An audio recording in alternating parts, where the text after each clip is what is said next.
આપણા વિધાનસભાના અધ્યક્ષ શ્રી શંકરભાઈ ચૌધરીને વિનંતી કરું છું, હર્ષભાઈ સંઘવીને પણ વિનંતી કરું છું કે મને આમાં સપોર્ટ કરે.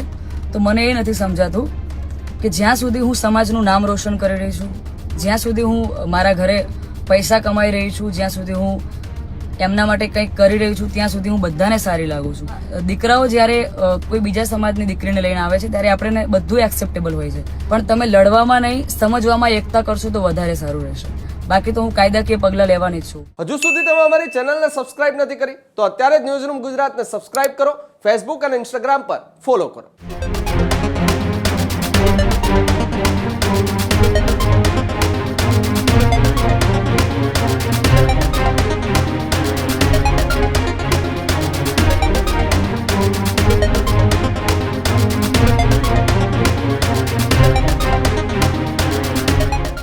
લગ્ન થયા બાદ એટલે કે 2 દિવસ પહેલા કિંજલ રબારીએ પ્રેમ લગ્ન કર્યા છે. પ્રેમ લગ્ન બાદ એક મોટો વિવાદ શરૂ થઈ ચૂક્યો છે. પરિવાર અને સમાજના આગેવાનોએ વિરોધ શરૂ કરી દીધો છે. ફરી કિંજલ રબારીએ પોતાનું નિવેદન જે છે તે આપ્યું છે. જ્યારે સમાજ માટે હું ગીતો ગાતી હતી ત્યારે બધા લોકોને હું સારી લાગી. હવે મેં મારી જાતે કોઈ નિર્ણય લીધો તો હવે બધા જ માટે હું ખરાબ થઈ ગઈ. આ પ્રકારની વાત કિંજલ રબારીએ કરી. મને ધમકીઓ મળે છે જાનથી મારી નાખવાની. હું માત્ર દીકરીઓનો જ કેમ સોશિયલ મીડિયા બંધ કરાવવા માંગે છે આ લોકો? મારો કહેવાનો મતલબ એ છે, જો દીકરાઓ સામે પણ આ જ પ્રકારે કાર્યવાહી થાય તો આપણા દીકરાઓ કોઈ બીજા સમાજની દીકરી લાવે ત્યારે કેમ કોઈ બોલતું નથી, તેવી પણ વાત કિંજલ રબારીએ કરી.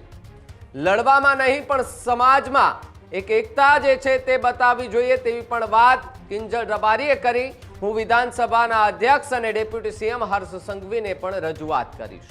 આ પ્રકારની વાત કિંજલ રબારીએ કરી છે. છેલ્લા 48 કલાકથી સોશિયલ મીડિયા પર અને રબારી સમાજમાં જે છે તે ક્યાંક ને ક્યાંક આ ઘટનાને લઈને આક્રોશ જોવા મળી રહ્યો છે. કિંજલ રબારીએ ચૌધરી સમાજના યુવક સાથે લગ્ન કરતા મામલો જે છે તે ચર્ચામાં આવ્યો છે અને કોન્ટ્રોવર્સીનો મુદ્દો જે છે તે બનતો જોવા મળી રહ્યો છે. કલાકારો સતત ને સતત વિવાદોમાં આવી રહ્યા છે. કિંજલ દવે, આરતી સંઘાણી બાદ હવે કિંજલ રબારી જે છે તે વિવાદોના ઘેરામાં જે છે તે સપડાયા છે અને હાલ એમનો વિવાદ જે છે તે વધુ ઉગ્ર બનતો જોવા મળી રહ્યો છે. સમાજના આગેવાનો હોય, સમાજના યુવાનો હોય, સમાજના ભુવાજી હોય, તે તમામે તમામ લોકો નિવેદનો આપી રહ્યા છે અને અલ્ટિમેટમ પણ આપવામાં આવ્યું છે કે વહેલામાં વહેલી તકે સરેન્ડર કરી દો, બાકી અમને જ્યાં હશો ત્યાંથી ગોતતા આવડે છે. આ પ્રકારની વાત આગેવાનો કરતા પણ જોવા મળી રહ્યા છે. ત્યારે કલંકિત ઘટના જે છે તે દર્શાવી રહ્યા છે સમાજના લોકો કે આ એક સમાજ માટે, આપણા સમાજ માટે ખૂબ મોટી ગંભીર ઘટના છે. કલંકિત કરતો આ કિસ્સો છે. આ એક ઘટનાના કારણે કેટલી દીકરીઓ પર સવાલો જે છે તે ઊભા થશે તેવી પણ વાત કેટલાય સમાજના આગેવાનો કરતા જોવા મળી રહ્યા છે. આ બધાની વચ્ચે ફરી એકવાર બીજું સ્ટેટમેન્ટ જે છે તે કિંજલ રબારીએ આપતા શું કહ્યું અને સમાજના લોકોને શું અપીલ કરી, સાંભળો. જય માતાજી, જય દ્વારકાધીશ. કાલે જ મેં એક વિડીયો અપલોડ કરેલો જેમાં મેં જણાવેલું કે મેં લગ્ન કરી લીધા છે. મારી રાજી ખુશીથી હું એમના જોડે રહું છું, એમના જોડે આવી છું. છતાં પણ અમુક લોકોએ સોશિયલ મીડિયામાં વિરોધ કરવાનું ચાલુ કર્યું છે, ધમકીઓ આપવાનું ચાલુ કર્યું છે, મારી નાખીશું, ઉપાડી જઈશું. બરાબર?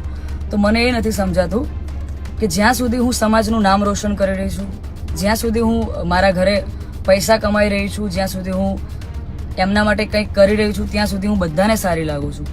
જ્યારે મેં મારી લાઈફ માટે એક ડિસિઝન લીધું છે એમાં હું ખોટી થઈ જાઉં છું, ખરાબ થઈ જાઉં છું. બરાબર?